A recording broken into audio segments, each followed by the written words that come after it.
Restoranda milli musiqi yox idi. Birinci mən gətirmişəm onu. Mən bilsəydim ki, axırda milli musiqi restoranda gəlib bugünə düşəcək şadlıq evlərinin vəziyyətinə, heç vaxt eləməzdim mən bunu. Nə üçün bizim Bakıda bu şərait yoxdur? Mən qəti qərar verdim ki, mən qalmayacağam burada. Çəkirdim yorğanı başıma, ağlayırdım ki, Bakı yadıma düşürdü. Bakımızın var səkiləri, əyri dalanları, sökən söküb qoymayın getsin yerdə qalanları. Və bunları mən ağlaya-ağlaya yazmışam. Eyüp burada toydadır, Eyüp Yaqubov. Gecə saat 2-dir, götürüb mənə zəng edir. Sən yadıma düşmürsən, ağlayır. Dedim, ay yer ged yatağa. Çünki mən bunlara həm ata olmuşam, həm qardaş olmuşam, həm müəllim olmuşam. Bunları çıxarmışam bizim başımıza. Paxıllıq eləyirdilər bunlara. Abi sənətlər var. Bir bəstəkar oldu, bir də Eyüp Yaqubov oldu.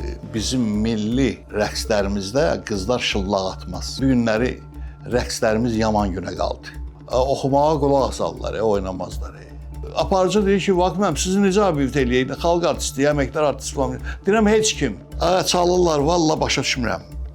Sökürlər qarmonu. Qarmon çalmırlar ki bunlar. Atlar gedib itlər, elə bil ki, o məsələ deyək. Vaqif Əsədov birinci dəfə 1963-cü ildə profesional səhnəyə çıxıb.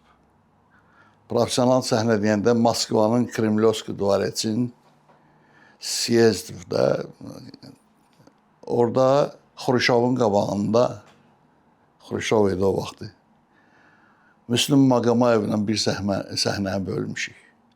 Tası mən rəqqas olmuşam o vaxt. Mahnı və rəqs ansamblının tərkibində hələ pasportu təzə alırdım. Mənim 78 yaşım var da. O vaxtı birinci səhnəni mən oradan başlamışam, rəqqas. 67-ci ildə mənə filmə çəkdilər, Şur filminə. 4 dənə rəqqas, ən güclü rəqqasları.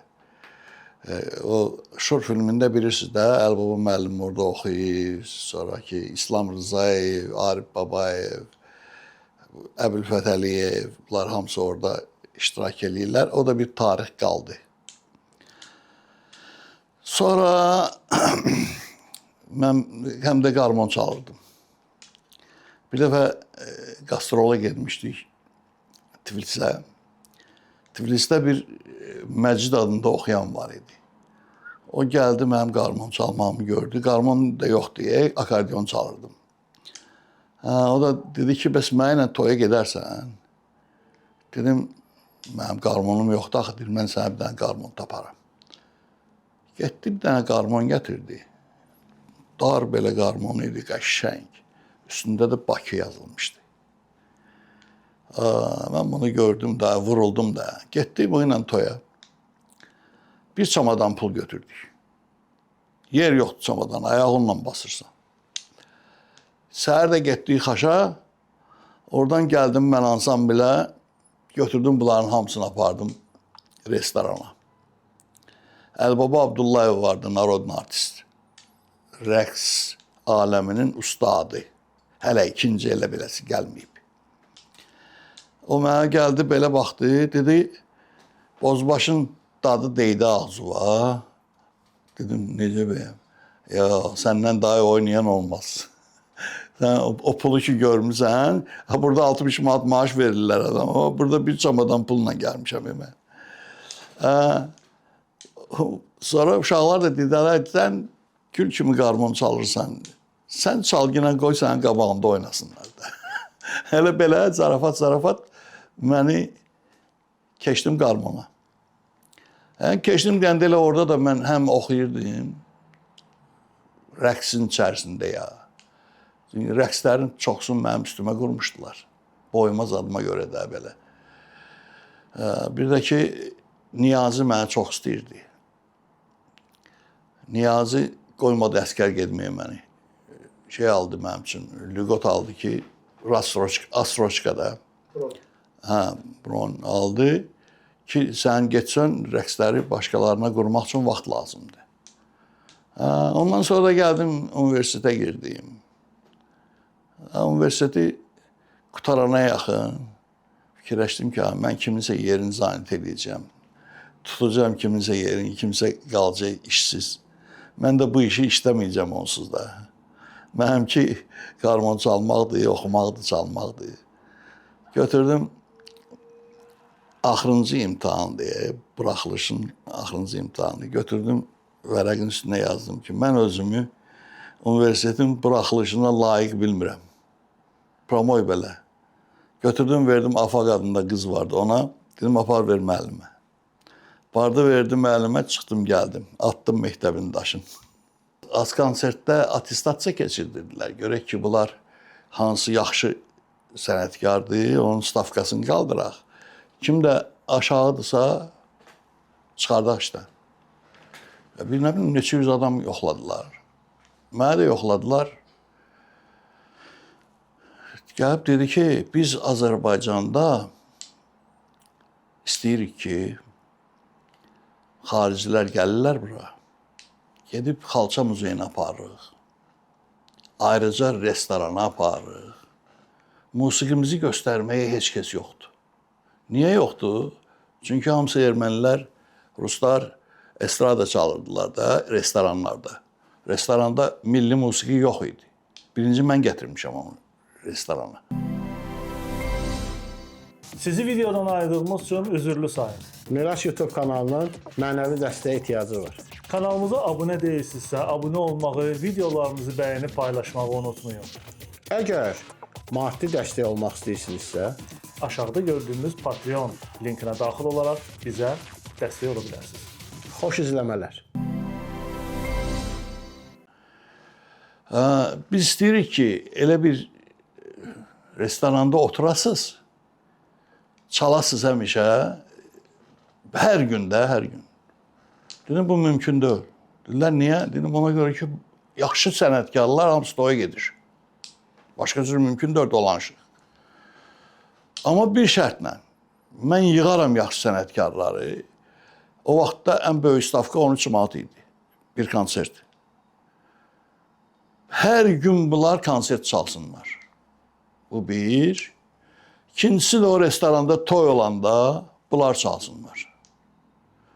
Əgər bunlara desək ki, yox, mən ayrı musiqiçi gətirirəm, bunların pulunu plat eləsin, versin bunların pulunu, gətirsin öz musiqisini. Yəni bu adamlar abispeçin olsunlar, bunların pulları, hər şeyləri yerində qalsın. Ayda da 400 nə qədər pul eləyirdi, yox.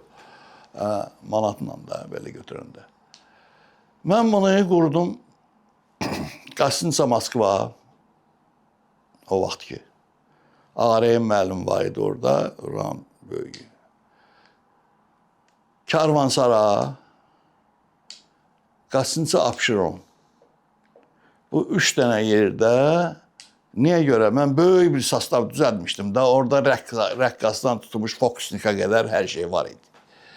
Ki, bunu xaricilərə göstərmək üçün ki, xaricilər gəlib çörək yeməyə gələndə bu konsertə də baxsınlar, xalçaya da baxsınlar, hər şeyi bir yerdə görsünlər də.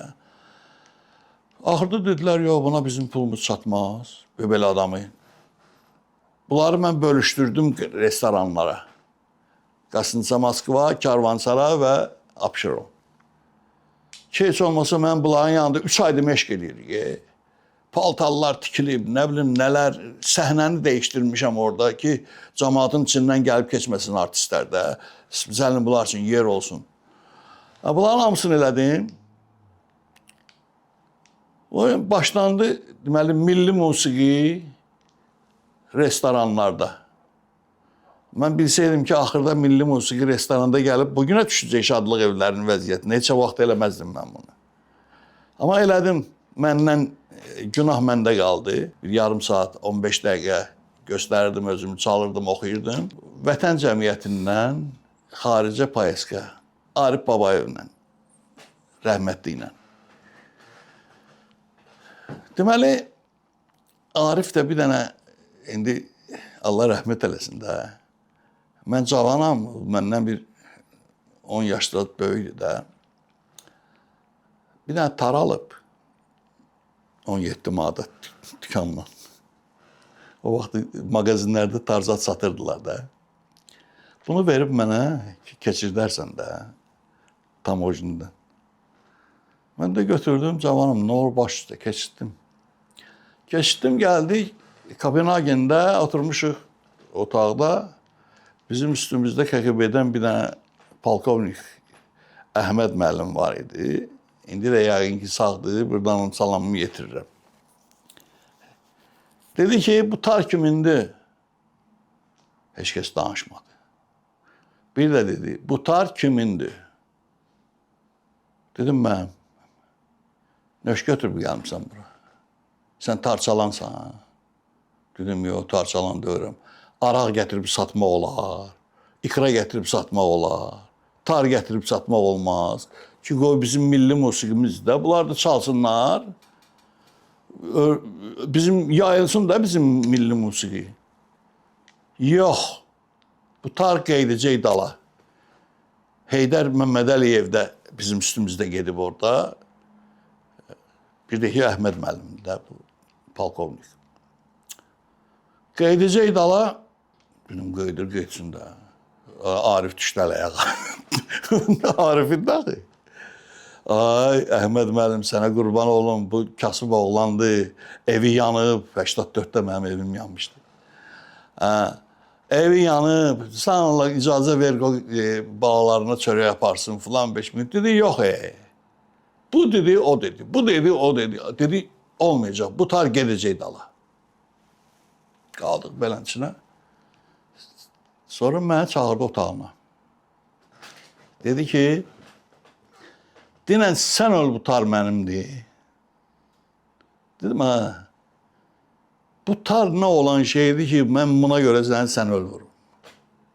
Ancaq mənimdir. Dedi, sən bilirsən ki, sənin bütün payeskaların hamısının üstünə xət çəkilir. Sən bir də xaric görməyəcəksən. Dedim, Allah nətər məsləhət bilər elə olar.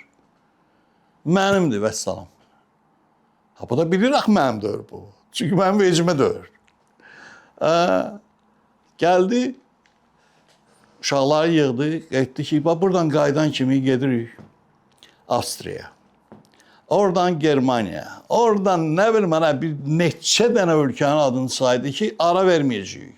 Arada 10 gün, 5 gün vaxtımız olacaq. Hər payeskada bir dənə qaz 24 idi. Maddi tərəfdən milyoner olursan, əməlli başlı. Ay ya, sevinirlər uşaqlar hamısı, ora, bura.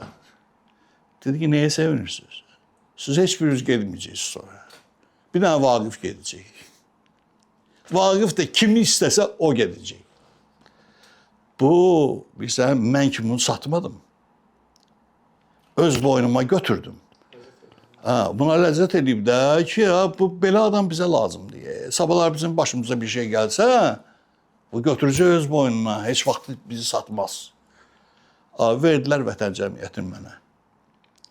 Habili bir yerə göndərirəm, brilyantı bir yerə göndərirəm, səxavəti bir yerə göndərirəm. Nə bilim, pul bilsən necə töküldü başımdan, heç evlərim yanmışdı, tərpənə bilmirdim. 6 otaq düzəltdim orada, nə bilim bir fıskırıq da. Hamısı nədəndir? Bir dənə, bir kəlmə düzgün iş görürsənsə, onun bəhrəsini Allah Taala yetirir sənə. Bax, deməli, oradan da 93-ə qədər orada işlədim. Sonra gördüm ki, uşaqlarla bəziləri cığallıq elədilər. Gəldim, dedim ki, haradasa biraz dilxoşluq vermək lazım idi da onlara. Dedim, bir sənə öz cibimdən verdim. $500 birinə bir dəfə verdim. Lap yaxın dostlarım da, məsələn.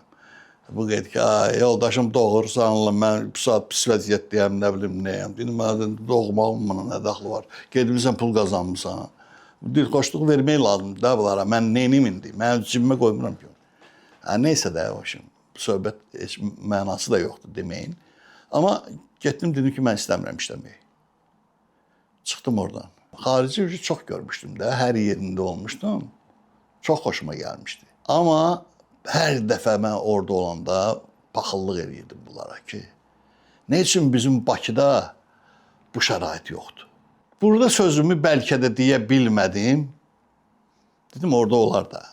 Biz köçdük, getdik Fransaya. Əvvəl Almaniyaya getdik. Almaniyada gördüm, yox, olmur. Oğlumun biri qaldı Almaniyada. İki oğlum, yoldaşım, mən getdik Fransaya. Fransada yerləşəndən sonra deməli gördüm ki, mənim sənətim burada getmir. Bir dənə disk buraxdırdım orada. Çətinliklə. Aşı çalmağa imkan yoxdur. Evdə çalırsan, qonşu deyir ki, olmaz. İkinci dəfə çalırsan, polis gəlir. Ki, get, klub var orada, get arendaya götür oranı, orada çal. Ay, mənim arendaya götürməklə musiqi olar. Mən gecə saat 2-də birdən beynimə düşür falan şey, falan mahnı. Düzəldirəm, orasını, burasını, o yan, bu yan. Musiqi inkişaf eləmir. Qarmon da orada qəriblikdə idi də. Mənim bir film də çəkdilər mənim haqqımda o vaxtı tənhalıqdan sonra. Orada da mən bəzi sözlər demişəm. Buna aid olan söhbətləri. Qarmon da qəriblikdə idi, özüm də qəribçilikdə idim. Mənim ürəyim partlayırdı. Burada yaxınlarım rəhmətə getdi, gələ bilmədim. Değil mi? Nə kişisən sən ki, sənin doğmaların orada rəhmətə gedir. Toyudur, xeyrində, şərində iştirak eləmirsənsə, bu nə həyatdır vəbşə? Nəyə görədir bu? Mən qəti qərar verdim ki, mən qalmayacağam burada.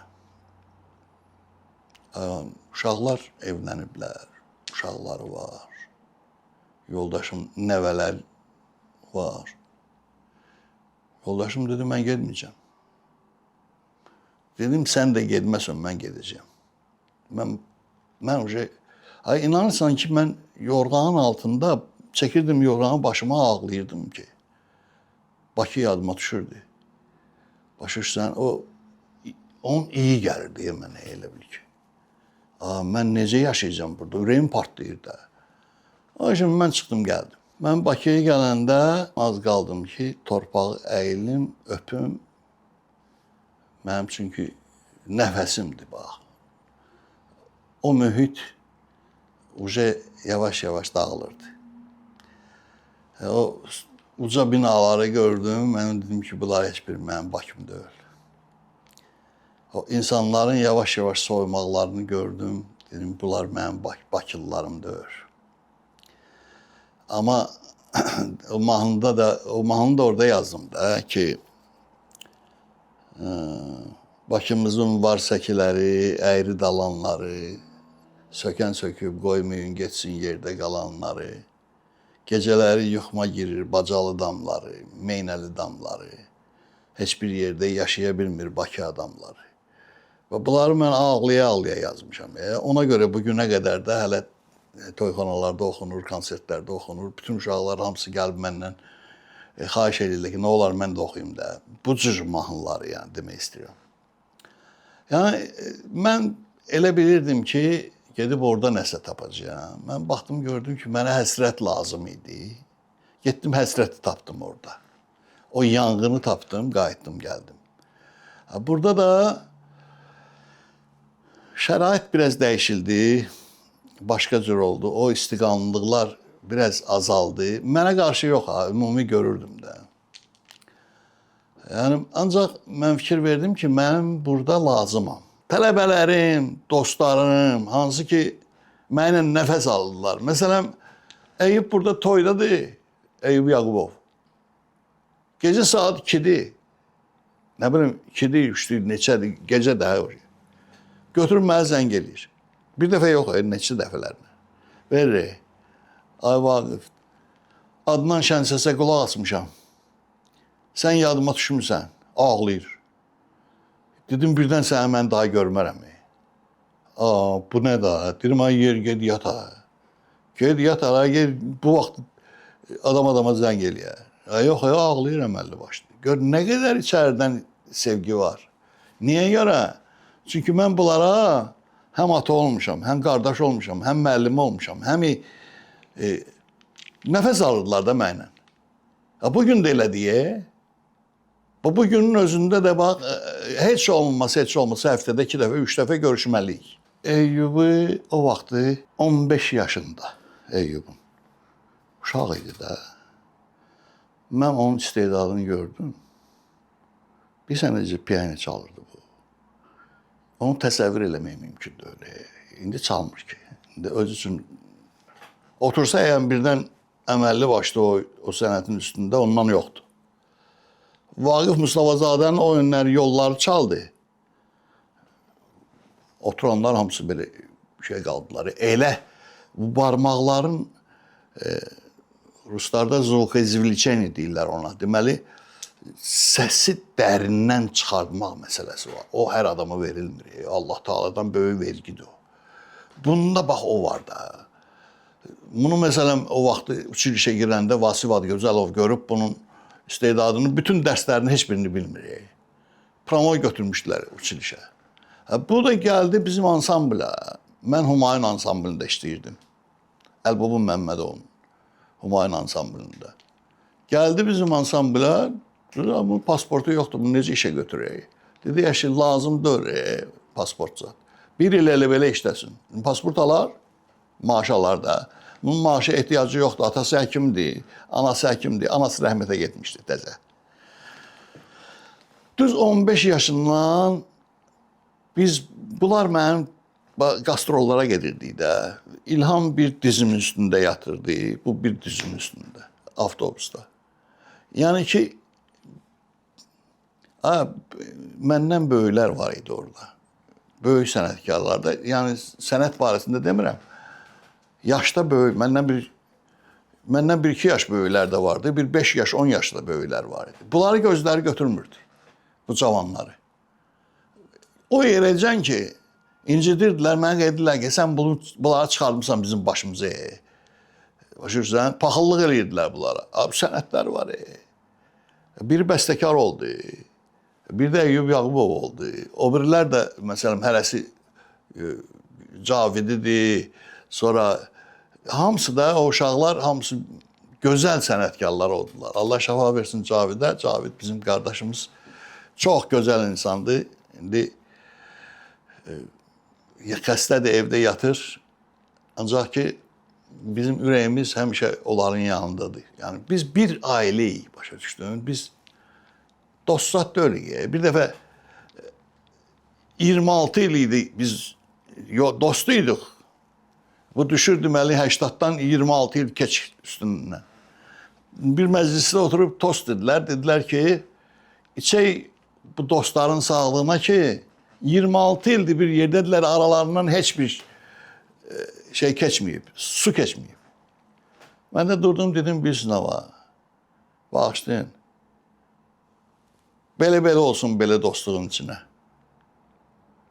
Dedilər, necə yəni? Dedim, o dost ki, mənim dərdimdən xəbəri yoxdur. Mən ona bir kəlmə deyə bilmirəm ki, filan şeyi belə elə də. O mənə heç nə deyə bilmirsə, nə var, birdən atqazı olar, dostluğumuza zədə gələr. Ehtiyatla dostluğu qoruya saxlamışıq. Mən dedim, elə dostluğu qəbul eləmirəm. Dost gərək, dostun bütün hər içindən xəbəri olsun, onun demədiyi sözü lazım olan şey yerdə iştirak eləsin. Əyyub bu günləri elə dostlardandır. Görürsən, birinin operasiyası lazımdır, heç kəsin xəbəri yoxdur. Mənə zəng eləyirlər ki, Vaqif, sabaha 7.000 pul lazımdır. Sabaha lazımdır ya, birisi indi gecdir, ölür bu. Gecə ilə gətirib gəlib verib, Çeliz bacısı oğlu, gecə ilə çatdırmışıq, səhər operasiyası olub qutarıb. Yəni bu bir dənə deyil, bir deyil, iki deyil. Birinin uşağının ürəyi operasiyası olunmalıdır. Birinin nə bilim nə olmalıdır. Bu adam qazancı bunun hər şeyin verir. Bu bir damcı fikirləşmir, bu dünyalığın fikirləşmir. Mən fəxr edirəm o ilə. Buna görə sənəti öz yerində, sənətindən yoxdur. Amma insaniyyətli, Allaha bağlılıq, əsl İslam yaşayan belə uşaqlardır. Bunlar da elə bil ki, sağ olsunlar mənə görə gəldilər bu yola. Yəni, gənə də deyirəm də, mən bunların həm dostuyam, həm atasıyam, həm böyük qardaşlarıyam, həm müəllimiyəm. Hamısını götürürsən, heç neydə deyirəm. Amma bunların hamısı mənim yanımda olublar da. Ona görə də bizi bir yerdə tez-tez görürsünüz. Ya başqa cür də mümkün deyil. Mən heç başqalarıyla da heç yerdə getmirəm ha. Onu deyirsiniz ki, görükmürsən. Mən kimlə görüküm? Mənim axı həm tayım yoxdur, həm fikrim yoxdur. Mən orada həmdən deyəcəm, o dəmdən deyəcək. Bu mənə yaraşmaz axı. Gövhər var, qarmon çalan. Onun böyük qardaşı, rəhmətə gedib, Allah rəhmət etsin, Vahid. Vahid idi, məndim, Əli, Allah canı sağ eləsin, indi 80 yaşı var. Söküblər evlərini, köçüb razindədir. O idi, Kərimdir, nə bilim, Azərdir, vardı da uşaqlar. Biz həm pastayanlı bir yerdə böyümüşük. Futbol oynamaq, məsələn, nə, hamısı da uşaqlıq da belə. Və oradan da gedmişik Əbilov klubuna. Əbilov klubunda rəqqas olmuşuq. Mənim o rəqsim də Sovetski ilə bağlıdır. Gedmişik Əbilov klubuna. Orada Adil Rəhimov var idi, müəllimimiz. Çox da gözəl insan idi, Allah onu rəhmət eləsin. Bilirsiniz, nə edirdi bu? Bu rəqs öyrənməkdən başqa bizə kişiliyi öyrədirdi. Mərdliyi öyrədirdi. Bu qızlar sizin bacılarınızdır. Bunların qeyrətini çəkməlisiniz. Sonra bu adam 19 il yarım filarmoniyanın solisti oldu. Məktəbat kinosunda zadında çəkilib eləyib. Gözəl də rəqqas idi, gözəl müəllim idi. Buna dedilər ki, yarım ili qalıb bunun pensiya çıxsın. Dedilər ki, saçlarını qaraldırmalısan. Yoxsa səhnəyə buraxmayacaq səni. Dedi ki, mənim hər bir dənə ağ saçım bir tələbəmdir. Elə bil ki, mən onu qaralayanda onun üstündən xət çəkirəm. Atdı 19 il yarım stajını, pensiyasını almadı, çıxdı getdi Naxçıvana. O getdi Naxçıvana, mən də Pessin plastikadan çıxdım, getdim Naxçıvana, onu da alacağım. Yəni ki, o adam mənim həyatımda böyük rol oynayan bir kişi, şəxsiyyət kimi o qalıb mənim yadımda. Əvvəla rəqs məsələsinə qalanda mən birinci əsəbləşdim. Bizim böyük sənətkarımız Əminə Dilbazi Çınar ansamblini qurmuşdu. Mən çox heyrətə gəldim ki, bizim milli rəqslərimizdə qızlar şıllaq atmaz. Ayaqlarını qaldırırlar, kişi kimi başlayırlar o təksillə oynamağa, nə bilim, nələr eləməyə. Bu bizim xalqa yaraşan şey deyil, bu bir. Bunu görməməzlikdən gəlib, bıraxdılar bu günləri rəqslərimiz yaman günə qaldı. Bu bir. Qızlar, baxın da, məsələn, Dağıstana baxaq, Gürcüstana baxaq. Qadın kimi oynayır, kişi də kişi kimi. Bu rəqs millətin xarakterini verməlidir orada. Millətin xarakterinin heykəlidir bu. Siz nə edirsiniz? Kişilər qartal kimi süzür qadının dövrəsində. Qadın da sona kimi elə bil göldə süzür. Əl buradan yuxarı qalxmır. Bunlar olmaz, başıma dönmüsən. Yəni ki, hələ bu görünüş tərəfdən deyək bu rəqsi xarab eləyiblər. Baletlə rəqsi bir eləmək olmaz, qardaş. Balet başqa şeydir. Milli xarakterli rəqslər tamamilə başqa şeydir. Əlbaba müəllim gedirdi kətlərə, ucqar kətlərə. Onların içərisində etnik oynamaqları görürdü. O özü kimi oynayır da, toyda necə oynayır. O oradan elementlər götürüb gətirib qoyurdu bizim rəqsin içərisinə. Milli kolorit yerində idi. Bu günləri başqa şeydir. Hamısı eyni, ən gözəl rəqslər o vaxtki rəqslərdir ki, indi də oynanmır. Bu belə qaldı. Bizim, məsələn, həyətimizdə mənim babam almışdı o heyəti rəhmətli Mehdi Məmmədovun, deməli, professor Mehdi Məmmədov var idi də, Onu bağışlamaq olarmı da oynayır. Böyük aktyor idi, həm də professor idi də. Onun atasından almışdı oranı. Əsəd kişidən almışdı oranı. Deməli, bizim sonra da böyüdmüşdü, 3 mərtəbə eləmişdi evi. Həyətə də kvartirantlar verirdi. Məsələn, bax o vaxtda babam da deyərdi ki, bunlar sizə əmanətdir. Bu gələr, burada bunun başına bir şey gəlsə, deyəcəklər filan kəsin məhəlləsində, filan kəsin həyətində oldu. Ona görə gözümüz kimi gərək bunları qoruyasınız. Onlar dərsə gedəndə biz içəri girirdik. Məktəbdən gələndə yenə də çəkilirdik qırağa ki, bunlara bir dənə artıq söz olmasın, söhbət rahat getsinlər, gəlsinlər. Bu məhəllələrdə də bilirsiniz də bu Sovetski məşhur məhəllə olub. Yeri gəlsə vurublar.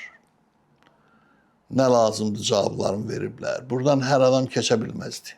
Yəni ki, özünü düz apara bilməyən adam keçə bilməzdi. Qaldı musiqiçilər o vaxtı, məsələn, mən eşitdiyimdən danışıram onu. Teyyub Dəmirov, məsələn, türmədən adam buraxdırmışdı. Bir dənə Sənülə. Bir dənə getsin ailəsi ilə görüşəcəkdik, filan kəsin toyudur. O toyda iştirak eləməlidir bu. Səhər mütləq sağ-salamat gələcək yerinə. Buraxıblar, geri gəlib. Bu bir şey. Mən qarmon çalmağa başlayanda, hələ 13-14 yaşında uşaqdım, bizim məhəllədə, biz Dalan 17, ev 5 bizimki idi. Dalan 17, ev 6, Adil var idi, Zərgər oğlu. Mən utanırdım onun qabağında. Özü deyirdi, gəl otur qulaq as da mənə, mən çalıram. Mən utanırdım ona gəlib qulaq asmağa ki, mənə görə çalsın, mümkün deyil. Çıxıb damda otururdum. Bir gün çalırdı, bir gün çalmırdı. Bütün günü mən damda gözləyirdim ki, bəlkə çalsın. O qədər şey vardı. Bu adam mən sənətə başlayanda 25 il idi, atmışdı. Niyə atmışdı? Evlərdə olardı toylar o vaxt. Deməli, İlqar Sahilin atası Məmmədəli Əliyev, təxəllüsü də Sahildir. Gözəl şair idi. Bütün toylarda onun şeirləri gedir. Həm də nağara çalandı, oxuyandı. Bu Adillə toya gedirlər. Deməli, evdə toydur da. Burada yığışıblar. Nə qədər adam tutursa ev, o qədər adam oturub orada deyirlər, durub ev yiyəsi təqdim eləyir. Deyir, bu professor filan kəsdir. Çox gözəl. Bu akademik filan kəsdir. Bu həkim qənidir, məsələn filan kəsdir. Bunları keçəndən sonra bunlar da muzikantlardır. Keçib o birisinə. Adil deyib ki, Məmməd Əli, götür qarmonu, apar bizə, qoy evə. O dedi, qutardı. Götürüb o qarmonunu, yavaşça çıxıb qapıdan, gedib aparıb qoyub evə. Bu da özü də yavaşça çıxıb gedib evə. Ara muzikantlar yoxdur. Gəliblər, tanıyırlar da evlərini, məhəllə adamdır da. Gəliblər ki, Adil, bəs toy qaldı beləncə, deyir, bizə nə var? Mən qutardım bu sənətlə. Biz ki, muzikantlar olduq, heç adımızı da çəkmədilər, məsələn, şey eləmədilər. O doktordur, o filan kəsdir, ondan 100 dənə var, məndən yoxdur. Başa düşdün? Mən onlardan əski oldumsa, mən bu sənəti tərgizdim. O tərgizəm, bu tərgizəm. Mən sənətə başlayanda 25 il tərgizmişdi bu adam. Yəni, həm özlərinə qiymət verirdilər, həm şəxsiyyətlərinə. Bir günləri muzikant, mən o bir yerdə demişəm, salatın içində gedir. Salatı sayanda muzikantı da sayırlar onun içərisində, şadlıq evində. Gedib oturub muzikantın qabağına yemək gətirib qoymurlar. Bir dəfə uşaqlar görüb da yemək yoxdur, gedib dönər alıb gəlib oturublar. Yiyirlər muzikantlar. Sonra da ev yiyəsi gəlib ki, bu nə də dönər yiyirlər sənin toyunda. Götürün tez bunlara yemək verin. Ayıbdır. musiqinin qədrini bilin, o vaxtki hörmət hara. Mən Şəmsi İmanovla bir dənə toyda idim, kampaniya idi. Çaldığı yerdən birdən dayandı. Belə deyək. Dur, çıx bayra. Qonağa deyil. Qonaq oturub bir nəfər orada. Xoşu gəlmədi ondan. Gördü ki, bu çalanda nəsə ya bir söhbət edib, ya ağzını çörüb o tərəfə, ya nə edibsə. Dur, çıx bayra. Qaldılar beləçə. Dedi, o çıxmasa mən çalmayacağım. Çıxartdılar, onu bayra apardılar. Ya, musiqiçilərin də belə hörməti var idi. Adicə toylarda sərpayələr olardı.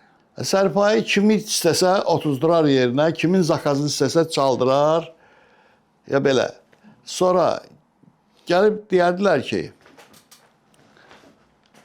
bir şey çal, oynayaq da məsələn. İndi gəlib deyir ki, bir şey oxu oynayaq.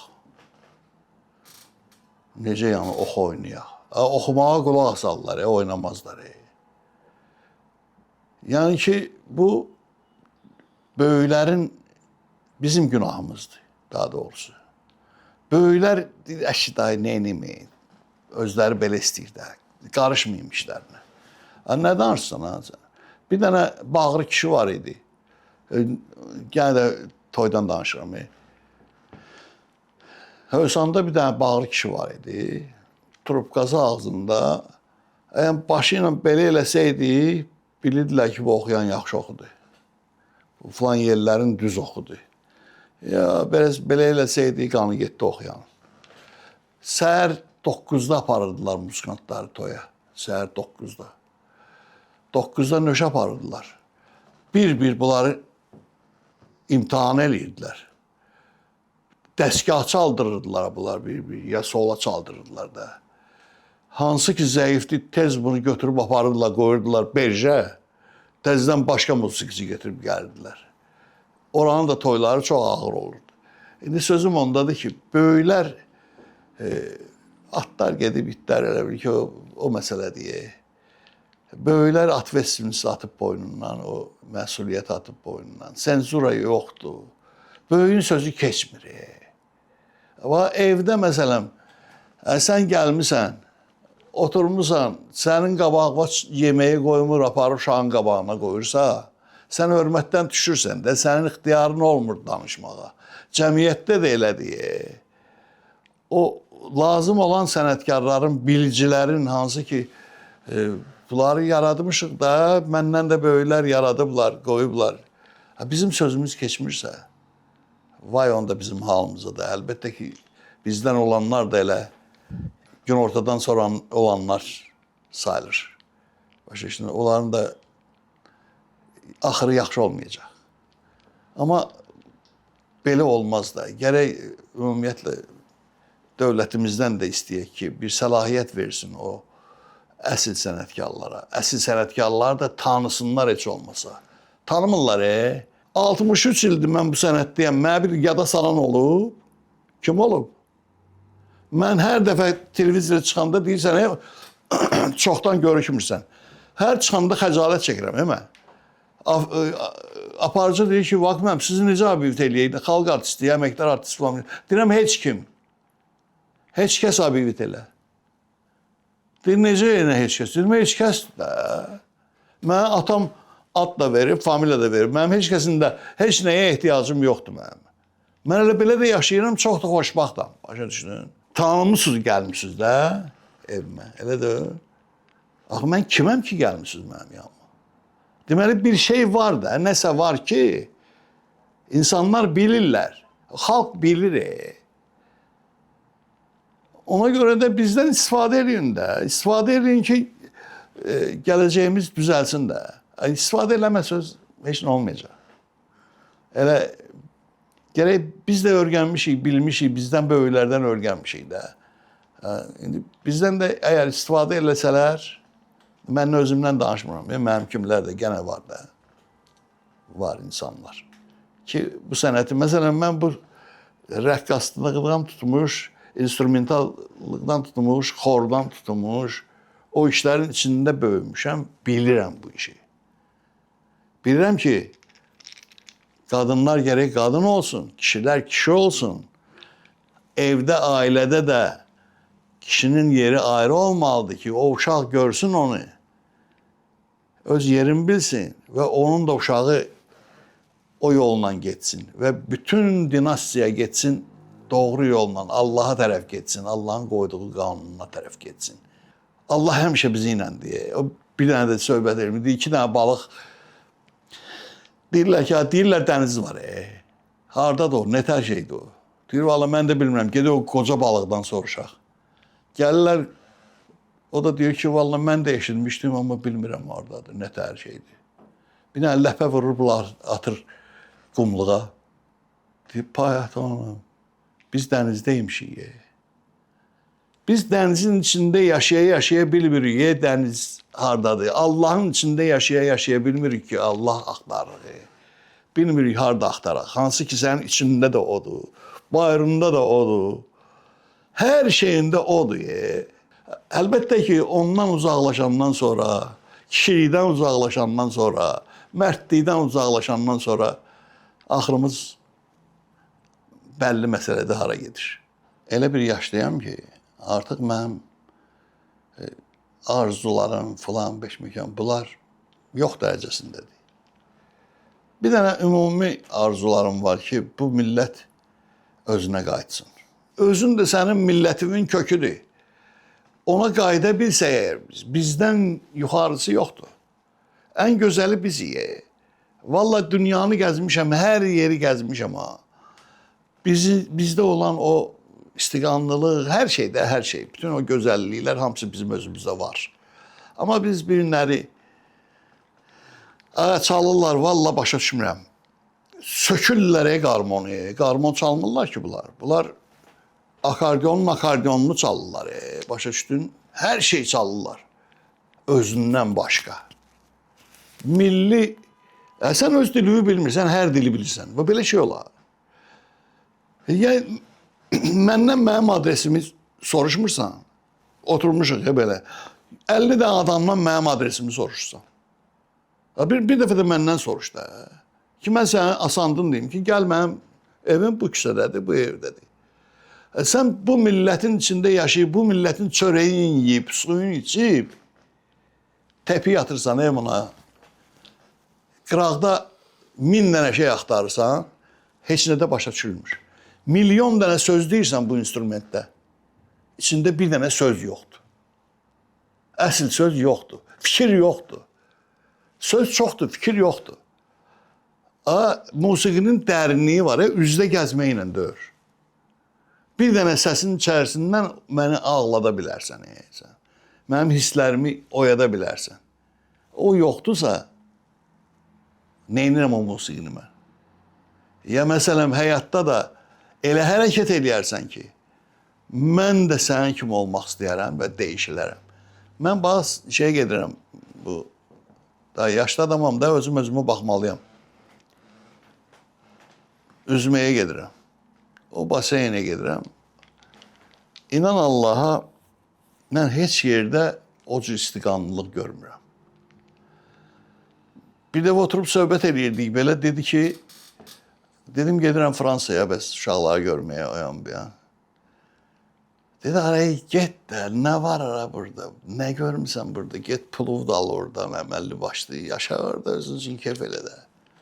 Bu momentdə, özdə bir sən deputatdır biri nə bilim, kimdir, polis işçiləri, böyük adamlar oturub, kurubdur da, yaşlılarıq.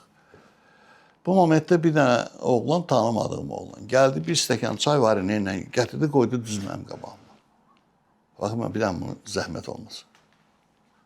Baxdım buna, çıxdı getdi. Dedim, gördünüz, bunu mənə Fransada kim eləyə bilər? Bunu ancaq burada eləyə bilərlər. Bu mümkün deyil, orada belə bir şey olsun. Deməli, millətin qanında hələ o böyüyə, kiçiyə, ağsaqqala, hörmət hələ qalıb bu. Ölməyib bu. Yatıb. Onu oyatmaq lazımdır. İndi ona baxır, o birisi də eləyir. İçəri girib, parnoyda oturmuşuq məsələn, içəri girib biri salam vermədi, keçdi oturdu. O birisi gəldi. Salam aleyküm, vaxt mən. Salam aleyküm. Salam. Bir dənə adam qalmayıb indi orada salam verməsin. Hamı bir-birinə baxır, tərbiyələnir. Bizə bu lazımdır da. Biz gərək işıq olaq. Heç olmasa bir şam olaq. Ki o zülmətdə sən görəsən qabağı. O bir dənə məsəl var, deyir ki, zülmət yoxdur. İşıq olmayan yer var. Əgər biz hər birimiz sevgi paylasaq, özümüz gərək sevgi olaq ki, paylayaq da. Mən bir sözüm var, deyirəm ki, bu evlənənlərə deyirəm, mən sıra günləri nəvəm nişanlandı. Dünənlərdə o biri oğlumun nəvəsi oldu. Deməli, mən nəticə gördüm. Deyirəm ki, qızım, sevdiklərin sevəsən gərək. Sevdiklərin sevməsən, o da sənin sevdiklərini sevməyəcək və xoşbaxt ola bilməzsiniz. Xoşbaxtlığın birinci açarı o sevginin də öyle. Sevdiğin sevdikləridir. Atasıdır, anasıdır, qardaşıdır, bacısıdır. Sən onları sevə bilsən. Onlar da sənkiləri sevəcəklər, hörmət əməli gələcək arada və daimi xoşbaxt yaşaya bilərsiniz. Allah qismət eləsin bütün cavanlarımıza. Belə.